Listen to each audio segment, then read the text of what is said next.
Buenas tardes. Bienvenidos a un nuevo encuentro del ciclo de conferencias virtuales Las Artes Visuales en Santiago del Estero, que les proponen el Centro Cultural del Bicentenario y el Museo de Bellas Artes Ramón Gómez Cornet durante todos los martes del mes. La disertación de hoy estará referida a los Delgado y la escultura a cargo del profesor Roberto Berlet. Roberto Berlet nació en 1969, es profesor de historia, dibujante y escultor. Ejerce la docencia y desarrolla su actividad artística en nuestra provincia. Entre 1986 y 1997 concurrió al taller de Tuti Delgado, quien le enseñó, entre otras cosas, la técnica del modelado escultórico. Les recordamos que las preguntas pueden realizarlas por el chat, tanto del Zoom como del Facebook, y se las formularemos al disertante al finalizar la charla. Le cedo entonces la palabra ahora al profesor Roberto Berlet.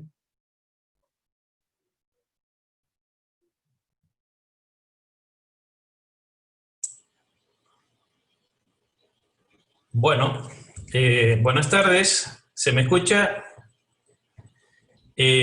Buenas tardes a todos, muchísimas gracias a todas las personas que se han conectado.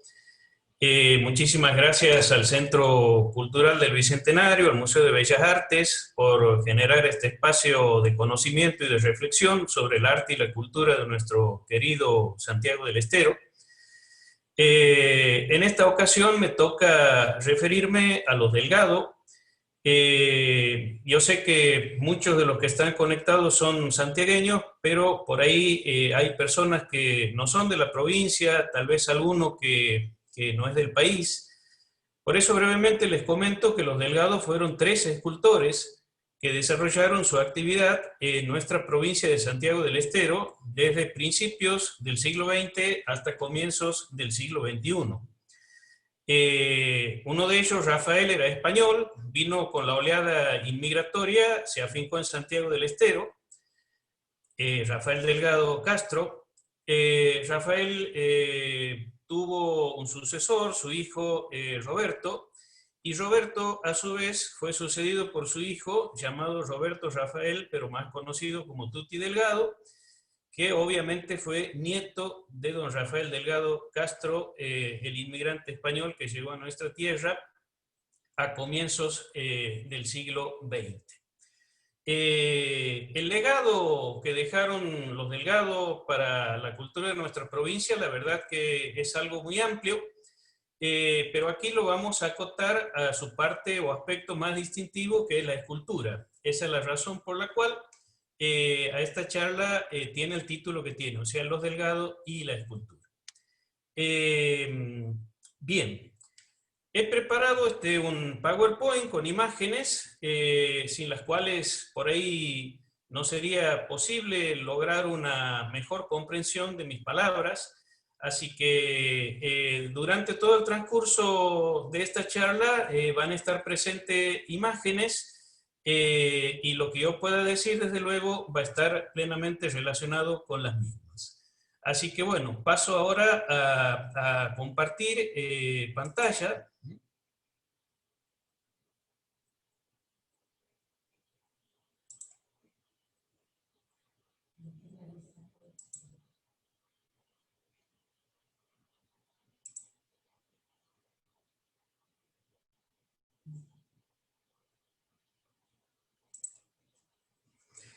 Bueno, aquí tenemos lo que fue de alguna manera la carátula de esta charla, los Delgado y la escultura, y sencillamente la imagen hace una referencia a los 3 escultores Delgado, mostrando una escultura de cada uno. El monumento al Cacuy, realizado por el escultor español, don Rafael; el monumento a Francisco de Aguirre, realizado por su hijo Roberto; y una escultura, el violinero, que formó parte de una de las exposiciones realizadas por Tuti Delgado.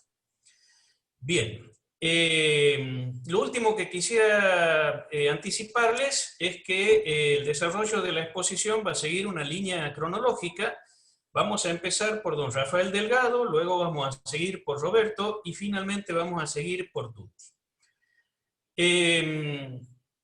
Para comenzar a hablar de don Rafael Delgado se me ocurría hacer alusión a un hecho polémico en la historia del arte que tiene que ver con un escándalo que hizo protagonista el gran escultor francés Auguste Rodin.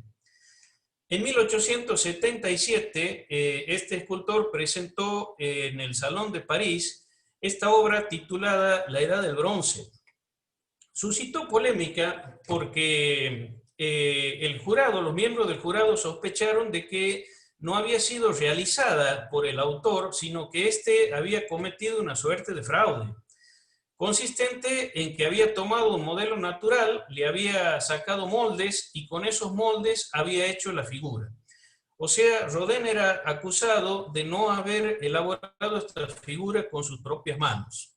Obviamente el escultor se defendió, facilitó a los miembros del jurado la fotografía del modelo, como para que vieran las diferencias con el trabajo definitivo. Medio que eso no convenció demasiado al jurado, entonces Rodin terminó modelando una figura de idéntica calidad, pero de un tamaño mayor al tamaño natural, la estatua de San Juan Bautista, con lo cual convenció de modo contundente de que él era el autor de esta escultura conocida como la Edad del Bronce. Esto aconteció en 1877, le decía. 1889 nacía en España Rafael Delgado Castro, en la región andaluza, en la ciudad de Córdoba, y al año siguiente, 1890, se producía en España un escándalo parecido al suscitado con el caso de Rodin, cuando en un salón en Madrid, en un concurso, se presentaba esta escultura que podemos apreciar, cuyo título es El Náufrago. A simple vista se puede observar un tratamiento del modelado bastante parecido a este primer modelado de Rodin, un modelado bastante fiel, no igual, pero bastante fiel a la naturaleza, ¿no?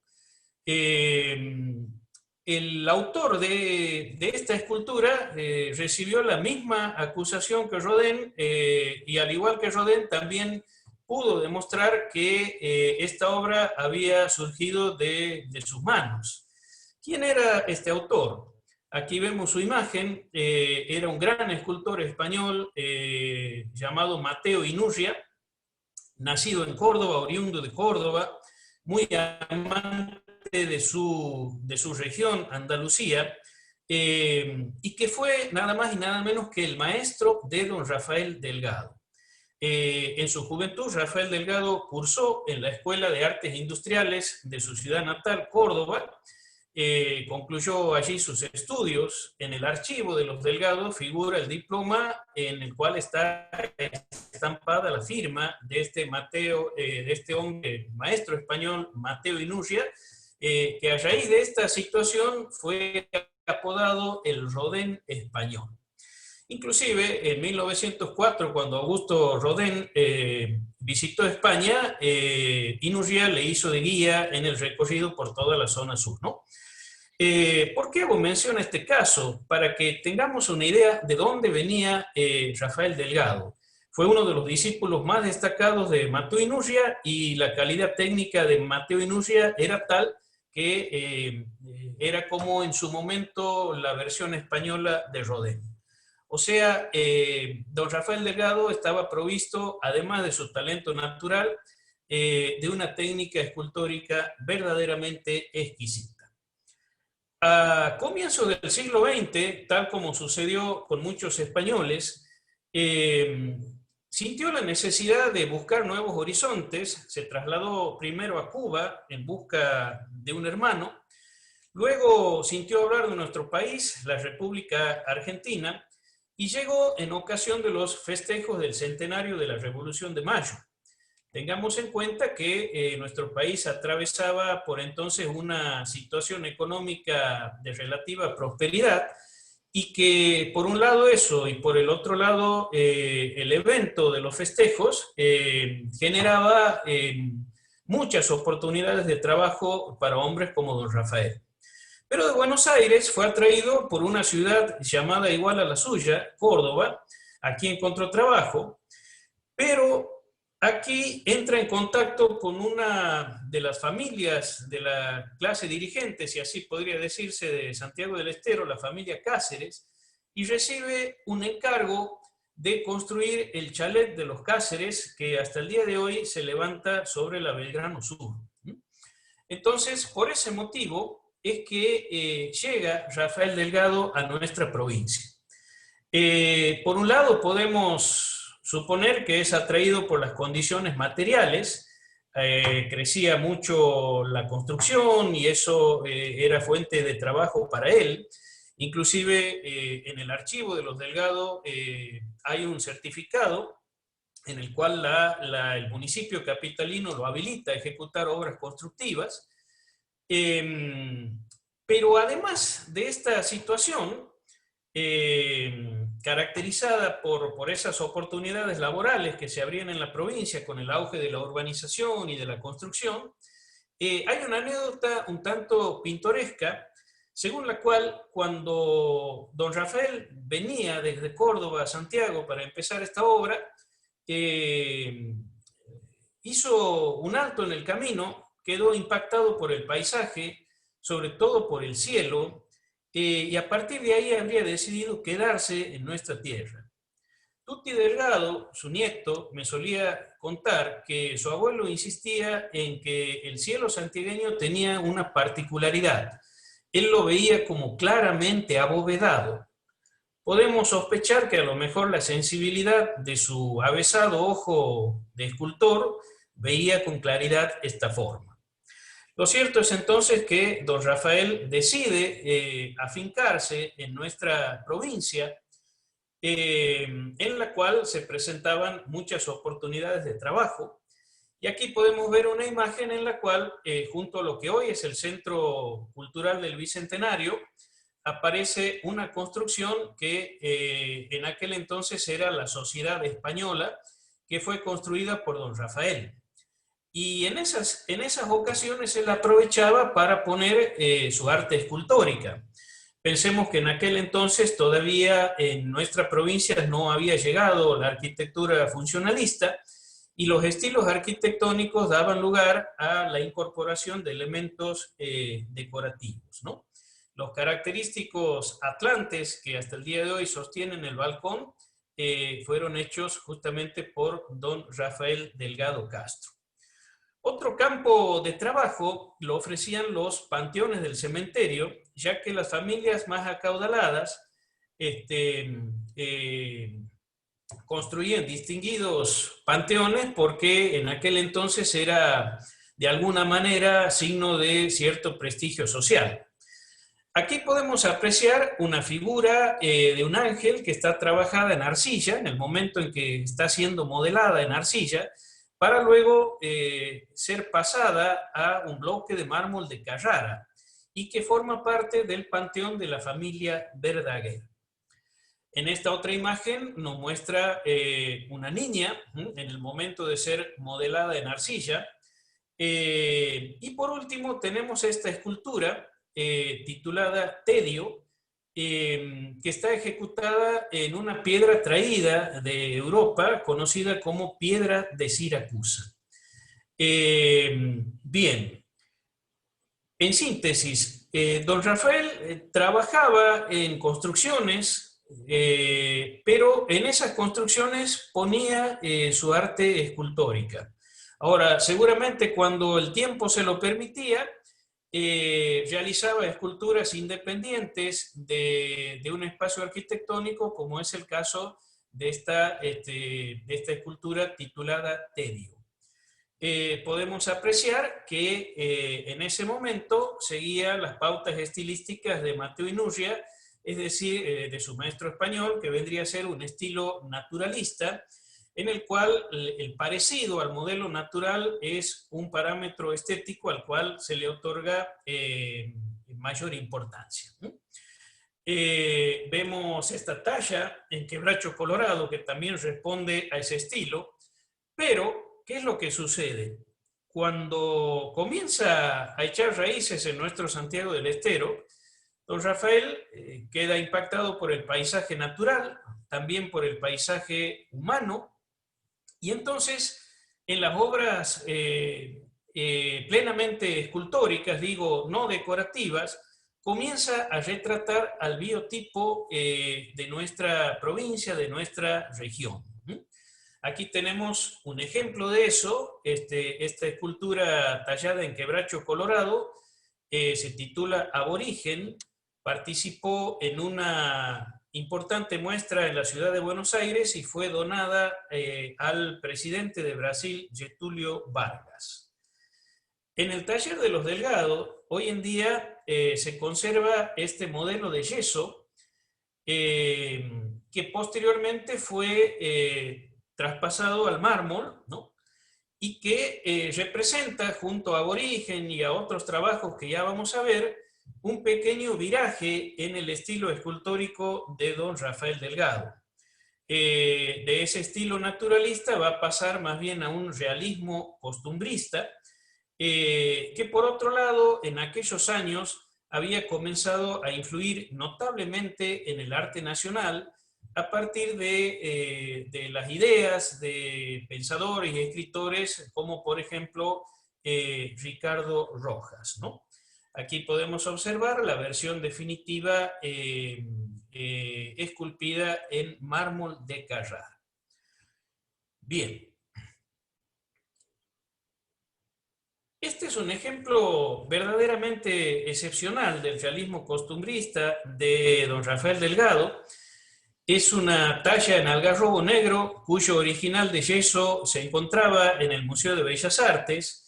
El trabajo definitivo en madera no se sabía dónde estaba, hasta que en el año 1995 yo tuve la suerte de encontrarlo en San Telmo. La verdad que cuando descubrimos el embalaje, una vez traído aquí, y le dio la característica luz del sur del taller de los Delgado, quedamos impresionados por esta suerte de danzas, de brillos, sombras muy oscuras, medio tonos, pulidos, ¿no? Que no es otra cosa que el resultado de la magia técnica de este eximio escultor. Quizá basta ver esta figura y comparar este tramo de la madera en estado natural y esta parte que ya ha pasado por la mano de don Rafael para maravillarnos con la forma obtenida. De modo tal que el orillero es un ejemplo excelso desde mi punto de vista del trabajo de don Rafael. Otro elemento que lo impactó mucho a don Rafael fue el impacto que le ocasionó la cultura chaco-santiagueña. Él fue uno de los primeros conservadores del llamado Museo Arcaico, que después se transformó en el Museo Arqueológico, acompañó y colaboró a los hermanos Wagner, y el descubrimiento de todo ese patrimonio del diseño de nuestros pueblos originarios decidió llevarlo a su obra escultórica. Aquí podemos ver un trabajo en el cual combina su herencia europea, podríamos decir, con el tratamiento que a un material como la arcilla daban los pueblos originarios. Mientras en esta parte hay un modelado bastante realista o naturalista, aquí trabaja la arcilla al modo en que lo hacían, por ejemplo, los tonocotés, ¿no? En este otro ejemplo podemos ver un retrato del general José de San Martín que está enmarcado por una forma, la plañidera de nuestros pueblos originarios, y a continuación podemos apreciar este pedestal con una forma y con un trabajo de marquetería que está inspirado en la cultura de Sunchituyo. En la dirección de patrimonio está un mueble hermoso, una mesa redonda con un juego de sillas, que también está resuelto a partir de formas inspiradas en el diseño chaco-santiagueño, ¿no? Bien. Podemos ver cómo proyectaban los monumentos. Don Rafael participó en varios concursos de orden nacional, En el taller de los Delgados hay algunas maquetas, se conservan, ¿no? O partes de las mismas. Aquí vemos una maqueta de un monumento Urquiza, y aquí podemos apreciar una maqueta elaborada para un concurso de un monumento al fundador de la ciudad de Córdoba, don Jerónimo Luis de Cabrera. Podemos apreciar el tamaño, la calidad del trabajo, y un dato más o menos curioso es que en aquel entonces para los concursos no solamente se exigía la maqueta, sino que una parte de la escultura debía ser ofrecida en tamaño natural para que el jurado pudiera ver la calidad del escultor. Bien, Santiago del Estero, a juicio del intendente de aquella época, ya estamos en los años 30, 40, Sebastián Ábalos, no tenía un monumento genuinamente vernáculo, digamos al decir del intendente, hasta que en el año 1943 se inaugura la Fuente del Cacuy, gracias a que los costos del trabajo son patrocinados por un empresario santiagueño del cine, don Guillermo Renzi. El trabajo es encargado a Rafael Delgado, y el resultado es la Fuente del Cacuy, que como todos sabemos está en nuestro Parque Aguirre. Podemos apreciar una composición basada en un triángulo, y cómo el escultor ha sabido equilibrar armoniosamente las tensiones visuales. Por ejemplo, mientras el movimiento de la cabeza de la figura genera una dirección en un sentido, las ramas principales del árbol apuntan en direcciones opuestas a fin de lograr cierto equilibrio. Una verdadera sutileza de este escultor, hablando de la composición, es que no es una figura del todo frontal. Podemos apreciar que la parte superior del torso está levemente girada, y eso provoca que la figura no solo sea atractiva de frente, sino que también resulte atractiva a partir de un recorrido circular. Podemos recorrerla alrededor y vamos a descubrir muchos puntos de vista bastante atractivos de esta figura. Aquí tenemos una visión de la parte de atrás, y vemos también cómo equilibra las tensiones visuales, ¿no? Por un lado, la cabeza de la figura apunta hacia aquí, la cabeza del ave en dirección opuesta, la tensión que genera la mirada de la mujer hacia un lado, del varón hacia otro. Esos son elementos de la composición escultórica que en la obra de los Delgados siempre se tenían en cuenta. Y un testimonio histórico de valor que también se atesora en el archivo de los Delgados es esta carta nada más y nada menos de Ricardo Rojas, en la cual felicita al intendente de la ciudad capital, manifiesta que es una acertada representación de la leyenda del Cacuy de parte de don Rafael, y también agradece el gesto del señor Guillermo Renzi. Para fines de la década del 40, don Rafael Delgado prácticamente se retiró del trabajo escultórico, que al modo en cómo lo concibieron los Delgados siempre demandaba esfuerzo físico, y falleció en nuestra ciudad de Santiago del Estero allá por el año 1957. Para entonces ya estaba a cargo del taller su hijo Roberto, conocido también con el apodo del Pibe. Aquí lo vemos junto a una escultura de don Rafael, y aquí vemos un retrato de Roberto realizado por su padre, Rafael, cuando era muy joven y cuando había partido a la ciudad de Córdoba a estudiar ingeniería mecánica. La verdad que Roberto Delgado experimentó un dilema. Debía decidir su destino, si se dedicaba a la ingeniería o bien se volcaba a su otra pasión, que era el arte. Esta imagen muestra la pasión por la ingeniería. ¿Por qué? Porque aquí lo vemos junto a dos personas y junto a un automóvil, pero el detalle curioso es que este automóvil lo armaba el propio Roberto Delgado, no lo compraba en ningún lugar, sino que se tomaba el trabajo de transitar los desarmaderos, las chacaritas, como le llamaban entonces, buscar piezas, adquirir otras, hasta que hacía sus propios autos y eso le permitía, siendo joven, ir al interior. Otra cosa que siempre a los Delgado les apasionó mucho, transitar el campo santiagueño. Yo puedo asegurarles que no había rincón de la provincia por los cuales no hubiesen andado. Desde luego al pibe lo tironeaba también su otra pasión. Aquí lo vemos en su estudio de Córdoba, trabajando con un modelo natural. Y aquí podemos apreciar una de sus obras, de sus primeras obras, titulada Perdón. La verdad que muchas veces tendemos a pensar que Roberto Delgado, en el último tramo de su vida, modeló niños, pero en realidad niños, viejos, adultos, jóvenes, la figura humana fue su pasión.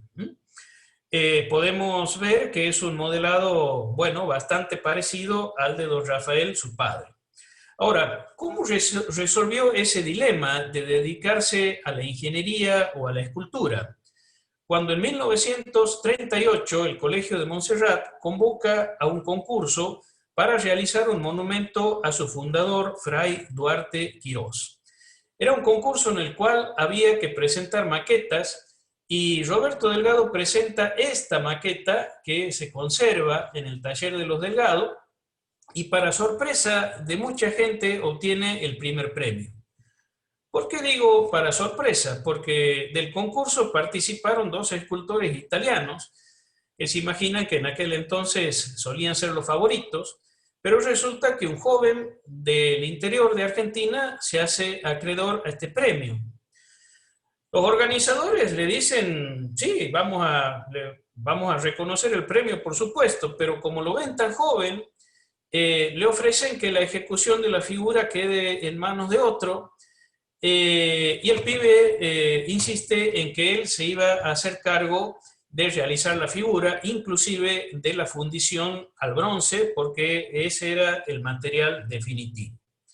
Entonces modela la estatua en arcilla. Aquí podemos apreciar la foto, podemos ver que aquí se encuentra la maqueta y aquí la figura en su tamaño definitivo.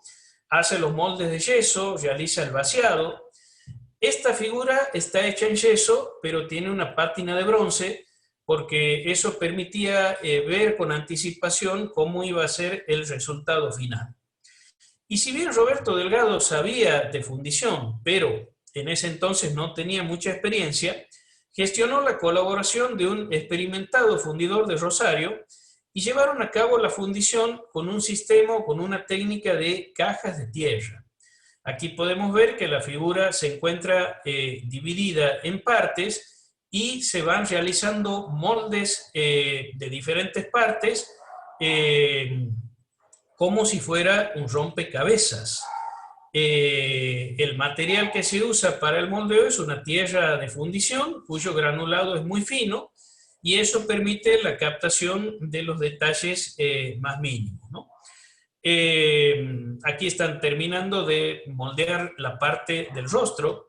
Y finalmente, toda una parte de la figura queda encerrada en unas cajas metálicas que contienen ciertos orificios por donde debe ingresar el material, el metal esté fundido, y otros orificios por donde se debe escurrir el aire.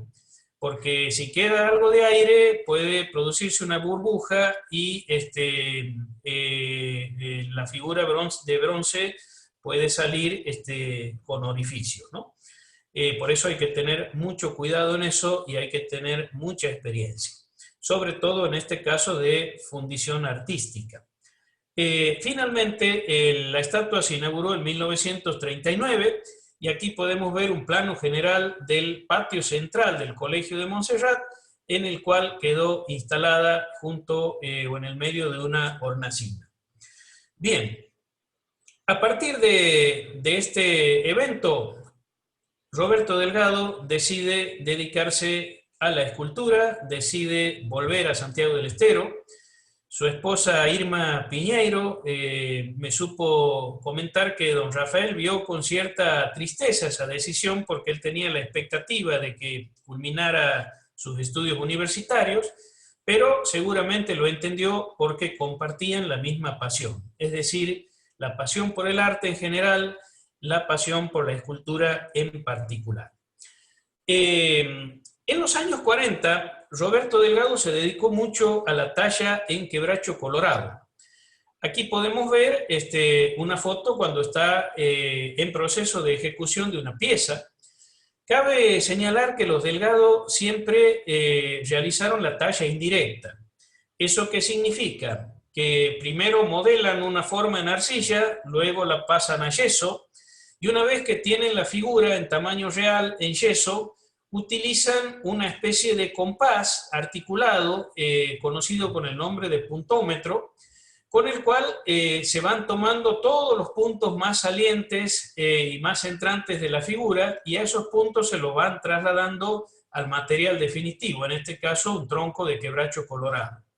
Entonces el artista comienza a desbastar la madera hasta que llega a la profundidad indicada por esos puntos, y en base a eso trabajosamente va tallando la figura. Aquí podemos ver el resultado definitivo de esta talla. Es la figura de un niño titulada Huacas, ¿no?, que quiere decir lágrimas. Y aquí podemos ver una figura que seguramente nos resulta más familiar, puesto que también es una talla realizada en quebracho colorado y que forma parte del patrimonio de nuestro Museo de Bellas Artes, ¿no? Bien. Por los años 40, Roberto Delgado siguió el estilo que nunca lo iba a abandonar del realismo costumbrista. Vemos aquí un ejemplo, esta escultura se llamaba El Chayuero y solía estar acompañando la pileta de natación de la escuela normal. Mientras que en esta imagen vemos el momento en el cual Roberto Delgado está modelando otra escultura, la Mistolera. Si hacemos un pequeño esfuerzo, aquí atrás vamos a ver la maqueta de la figura y también vamos a ver el busto de Diego de Rojas, hecho por don Rafael, que está en el Museo Histórico y que tiene una pátina de bronce, pero en realidad es de yeso.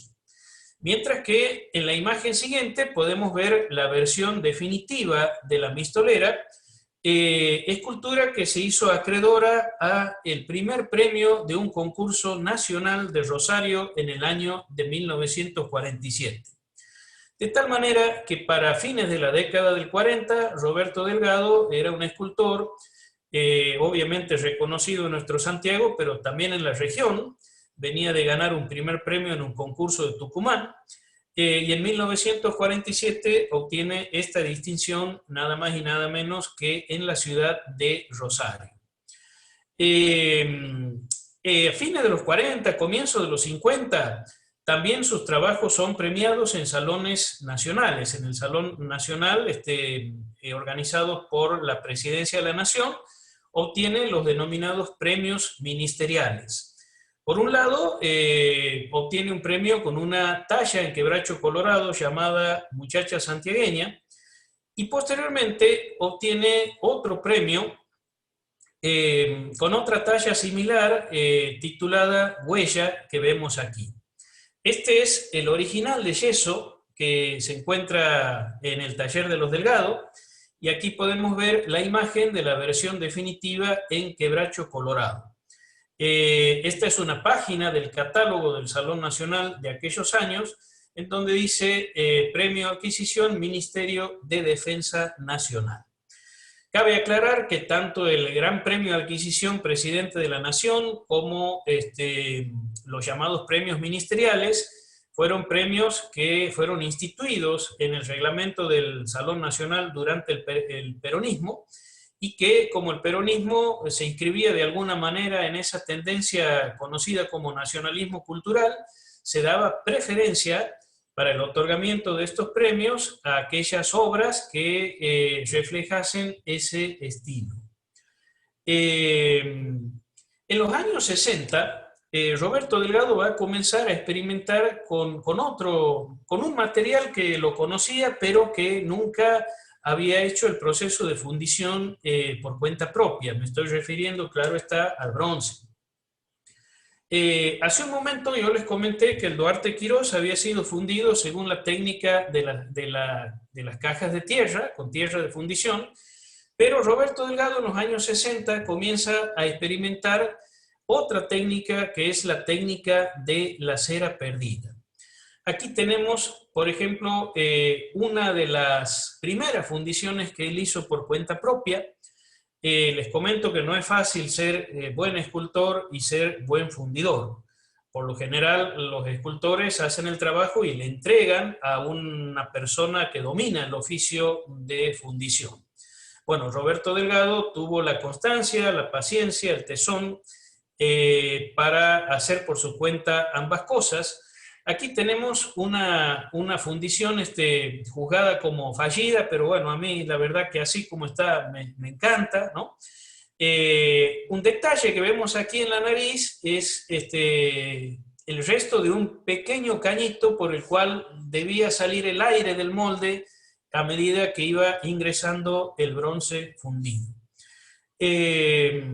Aquí vemos un busto femenino, pero lo que más me interesa mostrar es cómo a partir de este trabajo rigurosamente realista, en los años 60 el modelado de Roberto Delgado experimenta un pequeño viraje hacia lo que podríamos llamar un realismo costumbrista, pero con mayor énfasis en el expresionismo.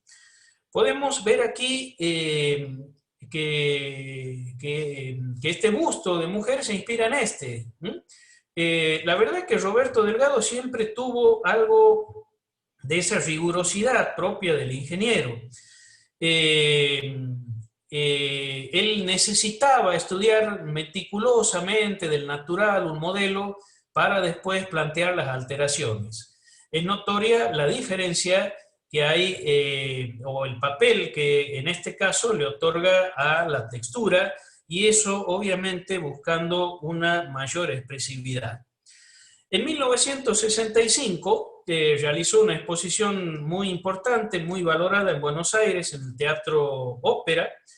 Entre los grandes maestros del arte nacional que asistieron se encontró Raúl Soldi.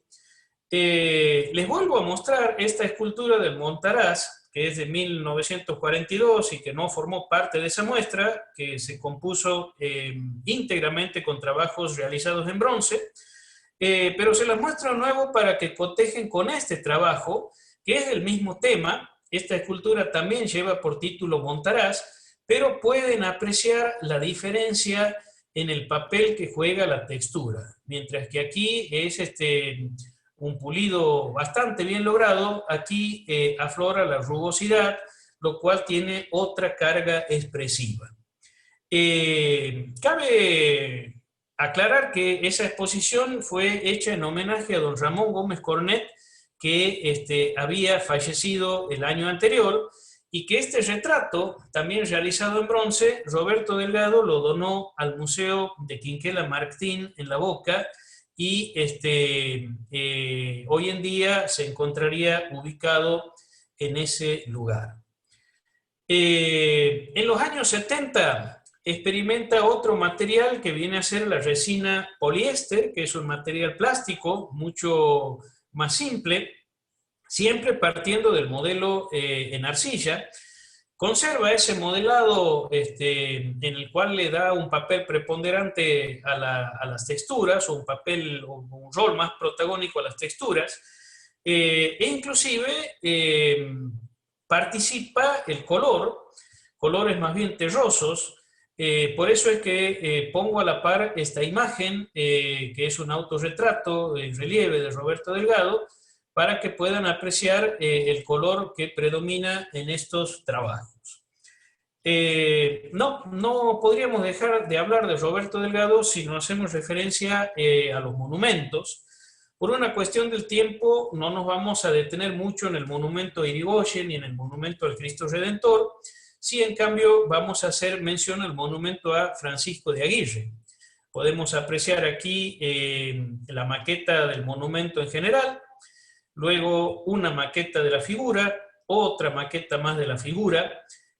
Como les dije recién, siempre él trataba de estudiar lo máximo posible lo que iba a hacer, o sea, trataba de improvisar lo menos posible. Todo esto lleva, por supuesto, tiempo y entrega física. Lo cierto es que Roberto Delgado comienza a ejecutar la obra definitiva basándose en esta maqueta.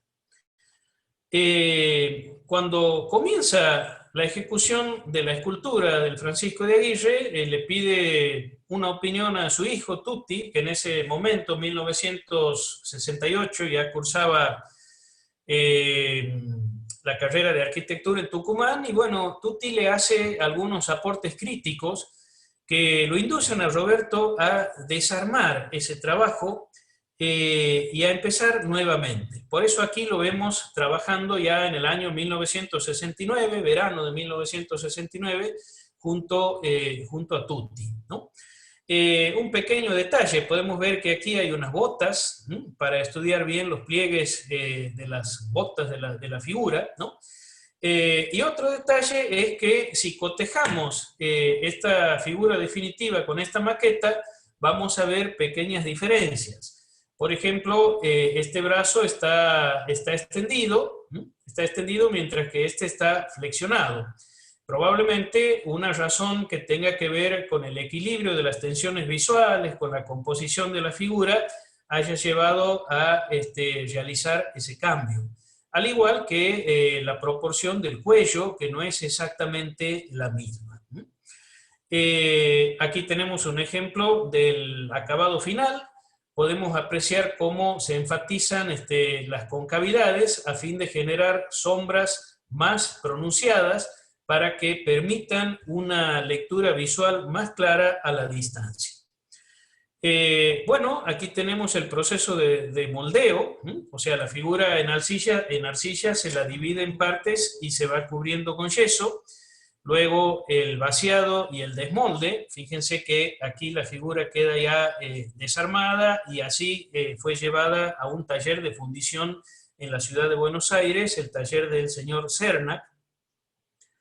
Luego, como aquí ya es pasada a cera, de la cera es pasada al bronce. En este taller se usaba también la técnica de la cera perdida.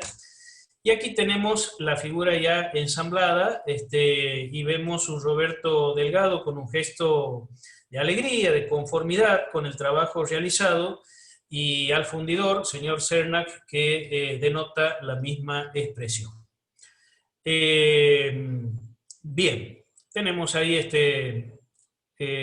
nuevamente la figura de Aguirre, esta foto verdaderamente histórica cuando se la está emplazando en el pedestal. Y finalmente podemos comparar esta talla en madera, que es parte del patrimonio del Museo Histórico, con la figura de bronce, como para que podamos apreciar cómo, si bien es muy parecida, pero el tratamiento es diferente, porque se trata de una figura diferente en tamaño, en material, y eso exige realizar las adaptaciones del caso. Bien, Roberto Delgado falleció en 1981 y su hijo Tutti quedó a cargo del taller. Aquí vemos una imagen de Tutti al momento de modelar en arcilla una figura que fue importante, ¿no?, en su hacer artístico. Ya veremos por qué. Obviamente Tutti bebió todo ese mundo de los Delgado, ese mundo del taller de los Delgado. Aquí lo vemos junto a su padre en el momento en el cual se está modelando el monumento a Hipólito Yrigoyen. Y también podemos apreciar algunas acuarelas. Por ejemplo, esta data de 1956, cuando Tutti apenas tenía 8 años, al igual que esta, ¿no? Bien. Tutti siempre estuvo como ayudante de su padre, mientras lo ayudaba iba aprendiendo la técnica. Este portal de la Capilla de Belén fue realizado en el taller de los Delgado por Roberto Delgado, ayudado por Tutti, siendo todavía casi niño, y respondía a un diseño del arquitecto, si mal no recuerdo, Aníbal Oberlander. Responsabilidad de Tutti fue la realización de esta trama que acompaña o que forma parte del pórtico, y también participó, obviamente dentro de lo que su niñez lo permitía, del monumento a Irigoyen. Su papá le encomendó el modelado de una figura de esta alegoría que acompaña la estatua del prócer. Concretamente me estoy refiriendo a esta paloma. Esa fue modelada por Tutti, ¿no? Se imagina que este monumento se inaugura, si mal no recuerdo, en 1959. Tutti tendría en ese momento aproximadamente 11 años. Una pequeña digresión. Hoy, 22 de septiembre, sería el cumpleaños del querido maestro Tutti Delgado, ¿no? Justo coincidió con la realización de esta charla. Bien. Esto es algo que a mí me resultó interesante. Es un trabajo de la adolescencia de Tutti, cuando él estudiaba en la Academia de Bellas Artes, porque obtuvo el título de Maestro Nacional de Artes Visuales. Y si bien es cierto, el tema es el mismo que siempre siguieron los Delgado, pero la técnica es diferente. Aquí estamos ante la presencia de una técnica directa. Estamos frente a la presencia de otro material, ¿no? La chapa, la soldadura. Como este trabajo, al cual Tutti lo valoraba mucho porque siempre lo tenía al lado de su mesa de dibujo, recuerda a ciertos ejercicios de aquel escultor español, Julio González, y podría haber sido un camino que Tutti podría haber seguido. Del mismo modo, hay un trabajo cuya imagen no he podido ubicar, pero era un relieve en el cual había unas formas de amortiguadores bastante oxidados, y cuando en cierta ocasión le pregunté a Tutti qué significaba eso, me decía que aludía a la cierta situación de pobreza que había en Santiago, ¿no? También fue como el hilo de un ovillo que Tutti decidió no seguir, ¿no? ¿Por qué? Porque de pronto representar la pobreza con esos resortes oxidados implica representar no a través de una metáfora antropomorfa, sino a través de un objeto. O sea, ¿qué les quiero mostrar? Que él realizó algunas experiencias que podrían haberlo incitado a seguir otros caminos en el campo del arte, pero tomó la decisión de continuar con el legado de su abuelo y de su padre. Como ya lo hemos dicho, tuvo una participación destacada en el monumento a Francisco de Aguirre, a punto tal que el autor, su papá, Roberto Delgado, le dijo que también su apodo, Tutti, acompañara la firma del autor, ¿no? Aquí lo vemos en el taller de Don Cernac, posando junto a la figura terminada. En 1985 aproximadamente, Tutti realiza su primera exposición junto al querido Carlos Villavicencio, profe Villa, y las obras que presenta, bueno, son bastante parecidas a las del estilo de su padre y de su abuelo. En un principio eran monocromas. Si esta tiene algo de colorido es porque a posteriori Tutti le modificó. podemos ver alguna diferencia en el sentido de que, si bien es cierto, son obras que se inscriben dentro del realismo, pero es un realismo más estilizado, sin ahondar tanto en los detalles. Por ejemplo, Roberto Delgado probablemente hubiese modelado la rugosidad del pliegue, del atuendo del violinista, mientras que Tutti prefería las formas más generales, más esquemáticas. Sucede un cambio a principios de los años 90 con la figura que veíamos hace un momento, porque con esta escultura titulada Sol Alto, repite un tema de Don Roberto. Don Roberto Delgado también tiene esculturas con esa denominación, pero hay una variación en cuanto a la combinación de materiales. Tutti aquí sale de una figura completamente resuelta en un material, en este caso cemento, y combina el cemento con el hierro y con la chapa. Mario Cerón, cuando vio esta figura, lo entusiasmó a que la enviara a un salón nacional. Tutti medio no quería, pero acabó convencido, la obra fue seleccionada a nivel regional y participó de la muestra nacional del salón, pero a pesar de haber sido seleccionado, el criterio de él era más bien no participar de esos eventos, porque juzgaba que sus parámetros estéticos más bien no coincidían con los parámetros predominantes en los salones nacionales de aquellos años, ¿no? La segunda exposición la realiza en los años 90 junto a Mario Cerón, y aquí vamos a ver la incorporación de otro elemento diferente, que es el uso de los huecos, ¿no?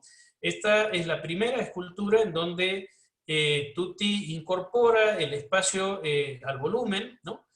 Está en el Museo de Bellas Artes, se titula Tiempo de Algarroba, y también siguiendo la línea de su abuelo y de su padre, va a representar personajes legendarios de nuestra tradición santiagueña, como el caso de la Telecita que vemos aquí, o bien el Sachayo, en el cual también aparece cierta combinación de materiales. Aquí vemos otro personaje de leyenda, el Tanicu, y esta figura, que si bien es cierto no es representativa de una leyenda, su título es Duda, también tiene un elemento que lo aparta un poquito del riguroso realismo que ejercitaba, por ejemplo, don Roberto Delgado o don Rafael. La figura está sentada, pero no aparece la silla. Además de que el tratamiento de la forma es bastante más general, bastante más esquemático. Algo parecido sucede con esta representación alegórica de las estaciones, ¿no? Aquí tenemos el invierno, podemos ver cómo por un lado hay cambios, que son los huecos, pero por otro lado hay formas que remiten a esa escultura titulada Abuela Quichua, que hemos visto realizada por don Rafael Delgado. Mientras que aquí tenemos una alegoría del verano. En el año 2002-2003, Tutti va a realizar una tercera exposición, esta vez en un salón del Hotel Carlos V, junto al pintor, al querido amigo Hugo Argañarás. Y ahí la situación de crisis que atravesaba el país de alguna manera va a impactar en su sensibilidad, y por eso tenemos aquí una escultura significativa de aquel momento, se titula Si tuviera un país, y esta otra que me parece mucho más contundente, mucho más fuerte, se titula Piquete. De alguna manera aludía obviamente al movimiento piquetero. En esta escultura Tutti va a incorporar otra innovación. Aquí podemos ver que hay una cubierta de vehículo, elemento con el cual se solían realizar los cortes de ruta, que no es una cubierta real, sino que al momento de modelar todo esto en arcilla, Tutti la incorporaba a este retazo de cubierta real y sobre todo eso realizaba el moldeado de la figura y luego el vaciado lo hacía en el material definitivo, que en este caso es el cemento. O sea, a simple vista esta parece una cubierta de caucho, pero en realidad es de cemento. Otro detalle interesante, además de la intercalación de volumen y oquedades, es cómo estos volúmenes se van transformando en líneas volumétricas que van haciendo una transición entre, digamos, el lleno y el vacío, ¿no? Preparaba Tutti una exposición para el año 2010, iba preparando sus trabajos, pero desgraciadamente no se pudo concretar porque el querido maestro se nos fue en ese año. En el taller quedan algunos de los trabajos que se pensaba para aquel evento, ¿no? Nuevamente vemos un objeto real, moldeado e incorporado a la figura, al igual en esta obra titulada Padrecito, y también en esta otra titulada Sequía. Al mismo tiempo, siempre se interesó por el diseño y también para esa muestra había preparado, no sé si entre 8 o 10 sillas que tienen formas particulares y que no solamente responden a una necesidad de funcionalidad, sino que también contienen la impronta de un mensaje. Aquí podemos ver dos ejemplos de las varias sillas que Tutti preparó para esa muestra que desgraciadamente no pudo concretar. Vuelvo sobre una de las obras anteriores, La Sequía, y quiero mostrar un detalle. Aquí tenemos un tarrito que es de cemento y que Tutti lo incorporaba a la figura de arcilla, al igual estos son trapos de pisos viejos, ¿no? O sea, era la figura de arcilla como que la revestía con estos objetos, y de todo eso sacaba un molde, entonces en el material definitivo todo quedaba unificado en cemento. Si volviésemos a la primera diapositiva, cuando aparecía Rodin y Nurria, nos situásemos a fines del siglo XIX, y bueno, en aquel entonces esto hubiese sido juzgado como un fraude. En aquel entonces lo que correspondía para aquellos parámetros era no, tomarse el trabajo de hacer en arcilla este tarrito abollado, por ejemplo, ¿no? Inclusive Tutti me supo comentar una vez, quizá mi papá no estaría de acuerdo con esto, pero la verdad que él obviamente no pensaba así y por esa razón resolvía de esta manera. Lo último que vamos a mostrar de Tutti es un mural. Obviamente este no es de él, sino es de don Roberto Delgado. Está en el centro, en el Consejo Profesional de Ingeniería. La composición es simétrica, hay una suerte de monocromía en el mismo. Obviamente está el patrimonio de la cultura chaco-santiagueña. Y me interesaba mostrar ese mural para contrastarlo con cuyo gestor y principal autor fue Tutti Delgado. Los miembros de la Cámara de Arte y La Boardilla colaboramos con él en diversas fases de este trabajo, que relata la historia de la Orden Misericordista en nuestra provincia de Santiago del Estero. Un detalle que no es menor es que tanto Tutti como la Cámara de Arte de La Boardilla ejecutaron este trabajo gratuitamente, haciendo honor a su condición de ONG y por lo tanto su condición de organización sin fines de lucro.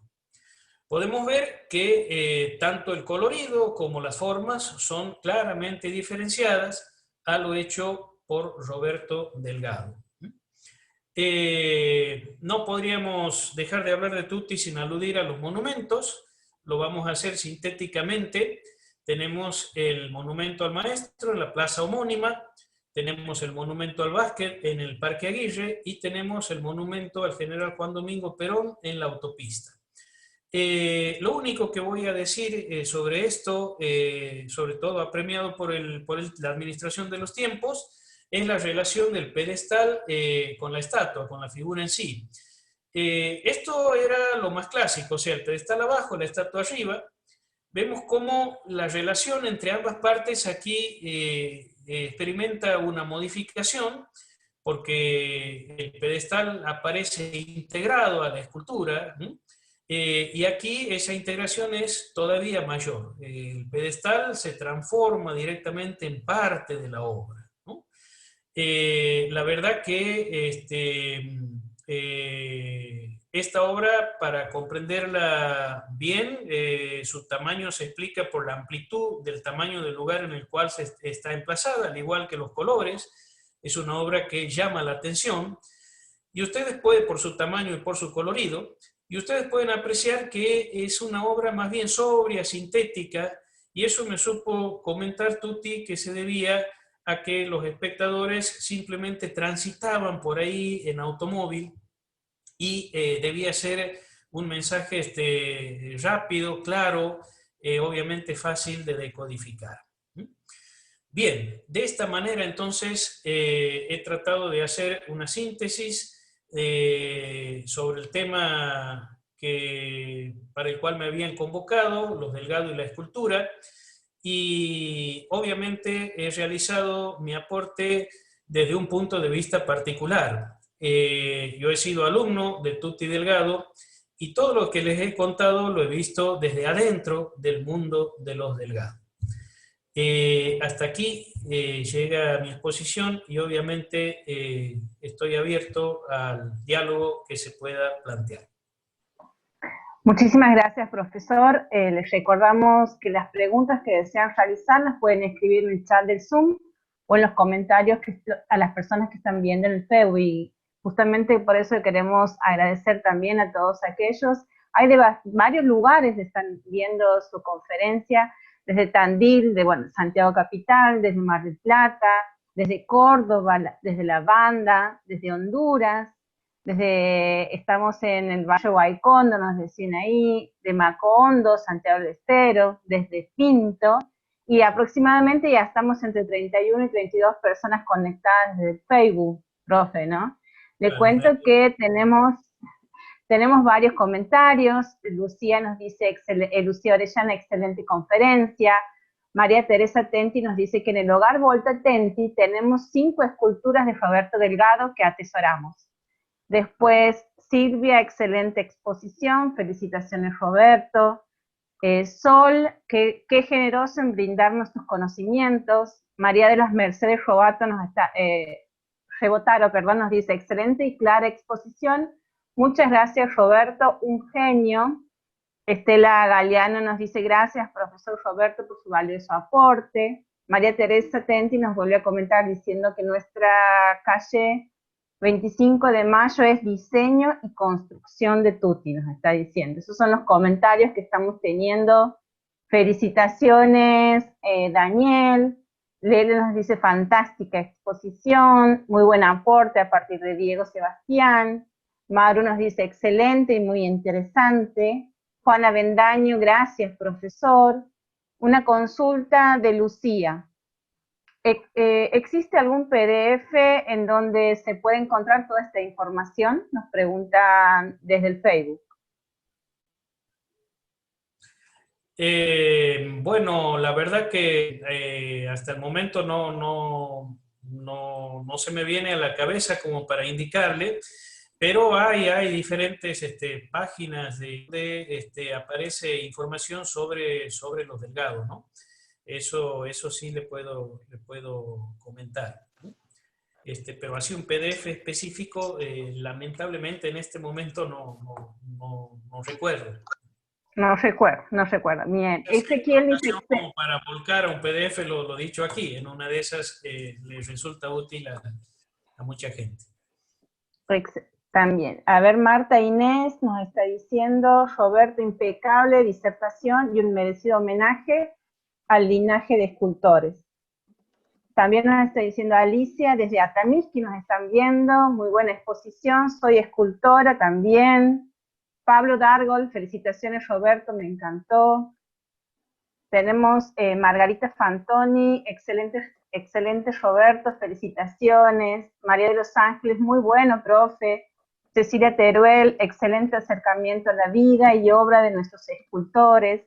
Antonio Berlé, celebro esta instancia federal de capacitación e intercambio. Bien. Guadalupe nos está diciendo, ¿sabe quién hizo el tamborcito de Tacuarí? Hay una pregunta. Sí, por supuesto. Es una obra de Roberto Delgado, hijo de don Rafael y padre de Tuti. La maqueta también está en el taller de los Delgado. Está hecho en cemento blanco. Sí. Cookie Boleta nos dice, muy buena conferencia, ¿se puede visitar el taller de los Delgado en calle Independencia? Sí, diría que no hay ningún problema. En este momento está siendo refaccionado y la idea es esa, ¿no? La idea es que en algún momento vamos a organizar junto con Pablo, con Milagros, con toda la familia Delgado, alguna forma de poner a disposición del público, porque, bueno, es un legado verdaderamente importante y les puedo asegurar que en base al diálogo que yo he tenido con ustedes, he tenido que podar de imágenes del PowerPoint. Han quedado muchas imágenes que no se han mostrado para respetar los tiempos. Y bueno, en el taller hay pero muchísimas cosas, cada herramienta, cada rincón, hay una carga histórica tremenda. Perdón, hace un momento me preguntaste sobre un PDF. Se me viene a la cabeza en este momento una revista digital muy buena que hay en Santiago, Subida de Línea. Ahí hay una hermosa crónica que Ernesto Pico redactó sobre don Roberto Delgado. Ahí se puede obtener una valiosa información, ¿no? Y como dice Ernesto, también me decía cuando lo estaba elaborando, un relato con volumen, ¿no? O sea, que genera una sensación de, bueno, de estar ahí con el personaje que está siendo retratado, con su mundo, con su clima. Buenísimo. Aquí nos está, a ver, tenemos un comentario también, Mario Alberto López, interesante paso del tiempo, Rafael en 1900 con mucho detalle y Tuti en la modernidad sin detalle por los tiempos visuales, excelente todo.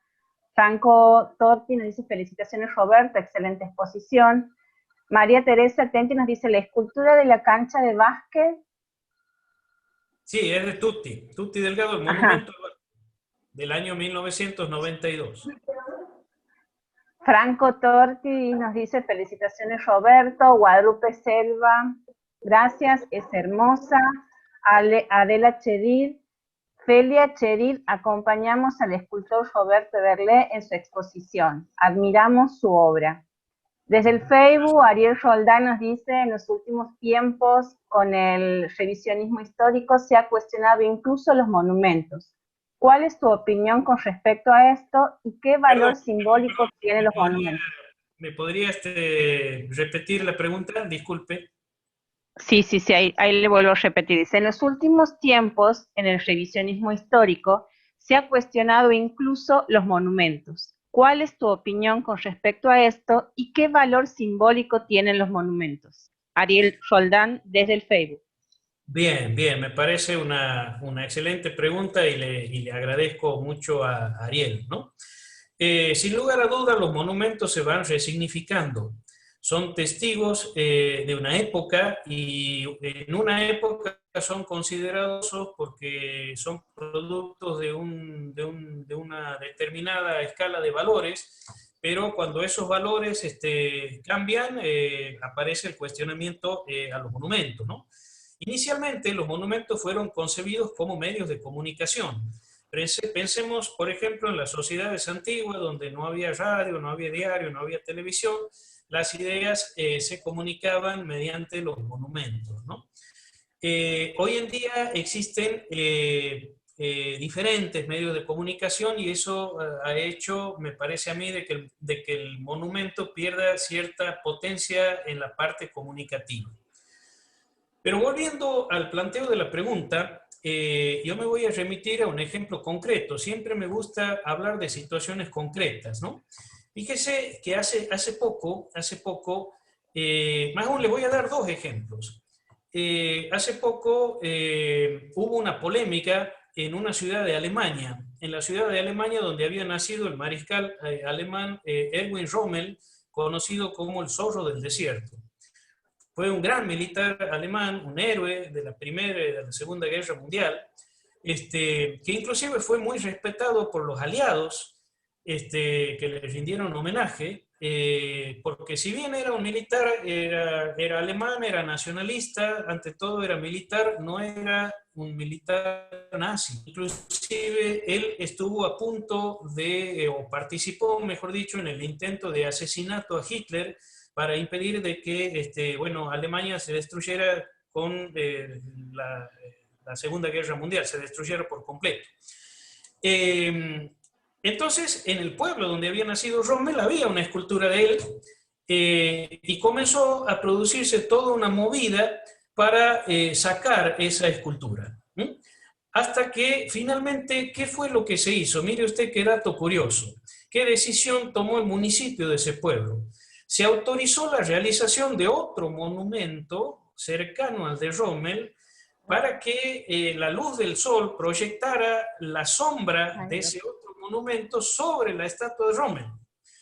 Pero ese otro monumento era un monumento ¿a quién? Era un monumento a los habitantes actuales de Libia que mueren como consecuencia de las minas que había puesto el ejército alemán en el caso, digamos, de la guerra contra los ingleses en el norte de África, y que hasta el día de hoy por ahí algún campesino en Libia transita por esos campos de batalla, pisa una mina, reviente y queda inválido. Obviamente el contexto de Rommel fue la guerra, el contexto de estos accidentes es otro. Toda Europa tiene hasta el día de hoy ese problema. En Francia hay gente que trabaja sacando las bombas que no han explotado, porque por ahí un agricultor está arando, se encuentra con algo de hierro, lo toca y resulta que es una bomba de la Segunda Guerra Mundial que le estalla. Entonces, de alguna manera, ¿a qué voy? Es que no se sacó el monumento de Rommel, que por otro lado no era nazi, ni genocida, ni nada de eso, ¿no?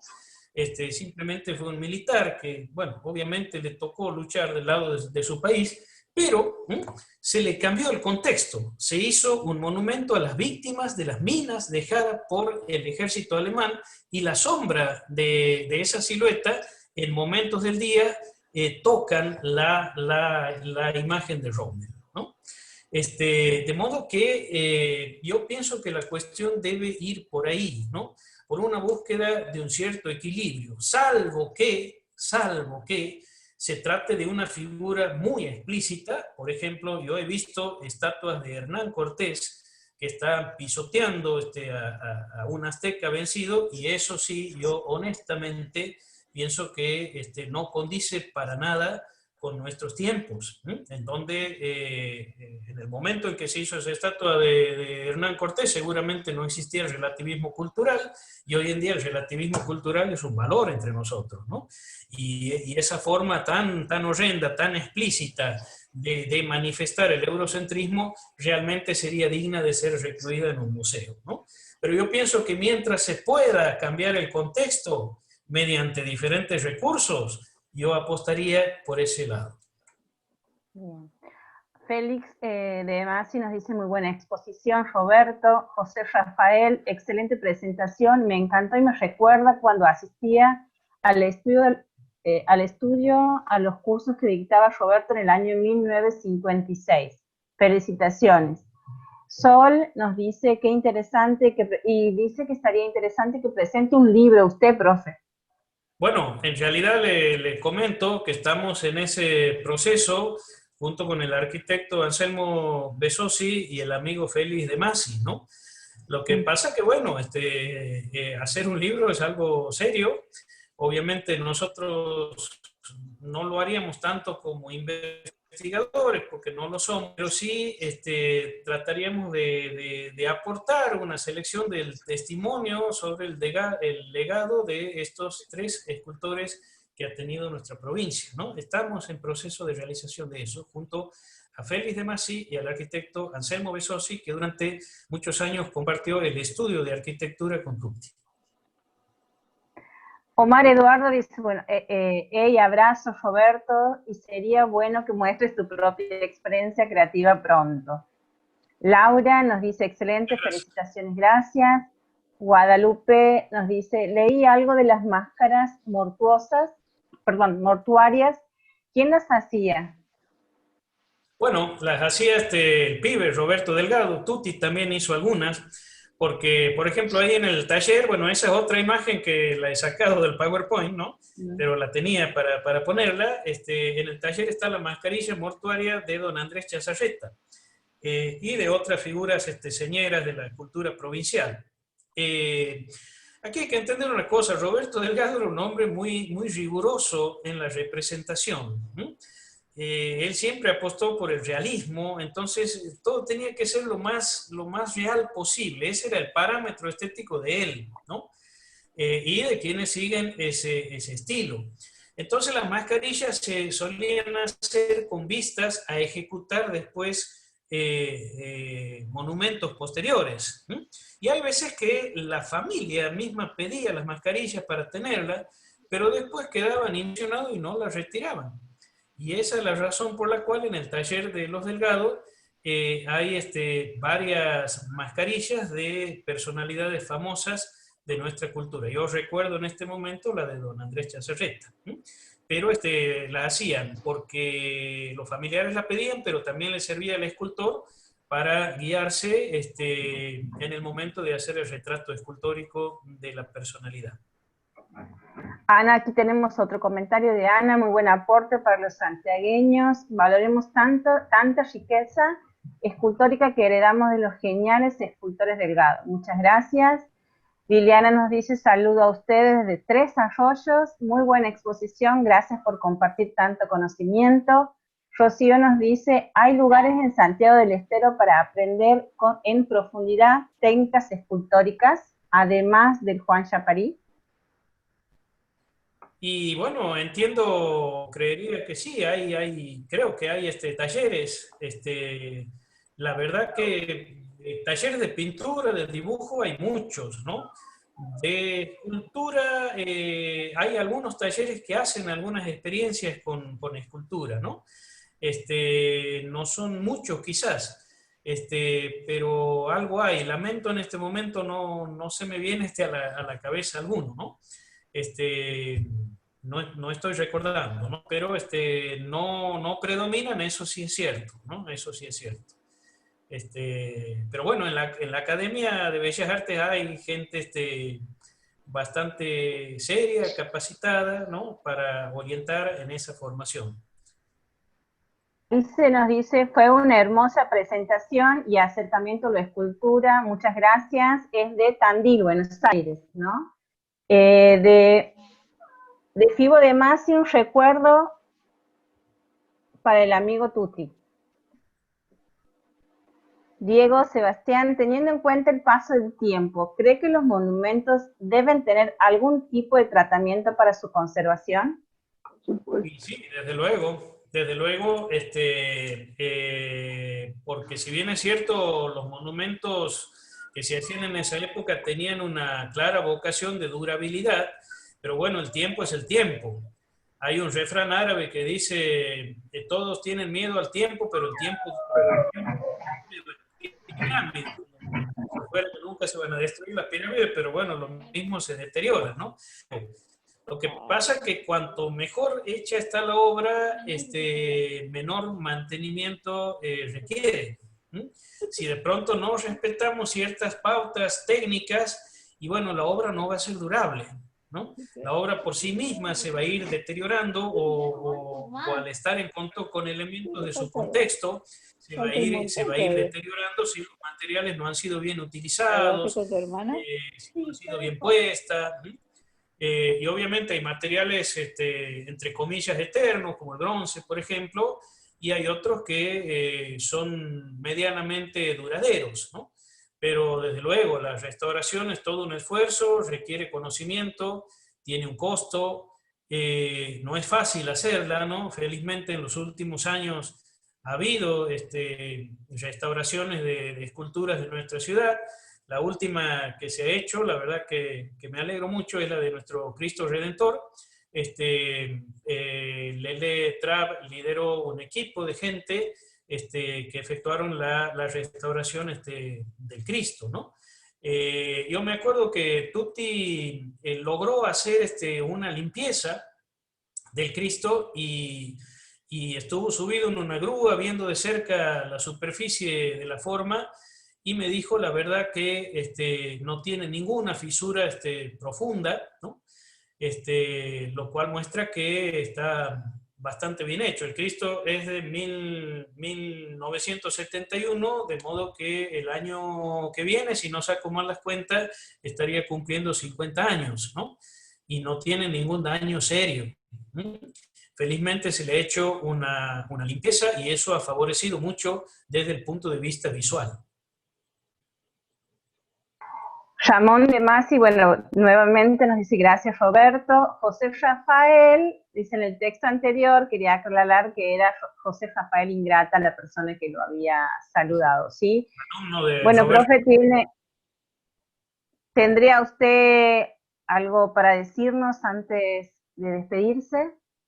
No, bueno, simplemente, ¿qué le puedo decir?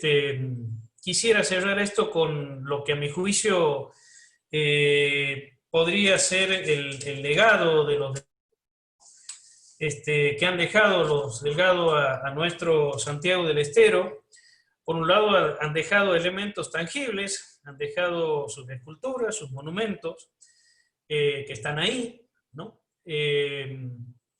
Y por otro lado, hay un legado más intangible que tiene que ver con el amor por el oficio del escultor, por el trabajo, por el estudio, la preparación, el conocimiento de las técnicas, y quizá el legado más sentido, que yo más valoro, es el profundo amor, y eso me consta, el profundo amor a Santiago del Estero, ¿no? Yo creo que por esos ejes pasa el legado de estas tres personalidades de nuestra cultura, don Rafael, don Roberto y Tutti Delgado. Bueno, ya formuladas todas las preguntas, agradecemos al profesor Ederle por su charla y a todos ustedes por habernos acompañado y los invitamos para el próximo martes 29 de septiembre a las 18:30 horas para la conferencia Mercado del Arte a cargo de María Rocha y María Hamann. Asimismo, queremos recordarles que paralelamente los días jueves continúan desarrollándose el ciclo organizado por el CCB y el Museo Histórico Orestes y Lulo, referido al folclore de Santiago del Estero. Este jueves 24 tendrá lugar la disertación de artesanías a cargo del licenciado Andrés Chazarreta. Buenas tardes. Muchas gracias.